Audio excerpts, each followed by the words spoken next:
Сәлеметсіздер ме оқушылар?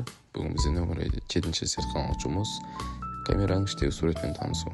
Бізге керек құрал жабдықтар линза, менің жағдайымда лупа және фонарик, яғни ол бізде галогенді болу керек. Үшінші бізде керегі кез келген ақ қағазға салынған сурет.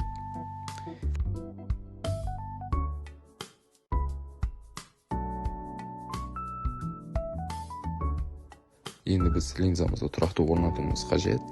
Менің жағдайымда екі ыдыстың көмегімен лупаны тұрақты орнаттым. Келесі кезекте біз фонарикпен суретті қолға алып, фонарик бетіне суретті тақап қоямыз. Және біз кескін алу үшін лупаға қарама-қарсы қоямыз. Ал енді өздеріңіз көріп тұрғандай, мен бұл көмегімен камераны үй жағдайында жасадым деп айтсам да болады.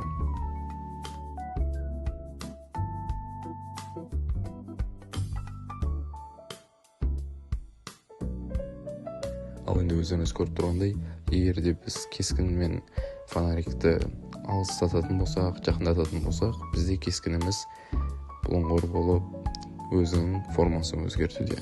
Бұл бізде арақашықта ескертуімізді талап етеді.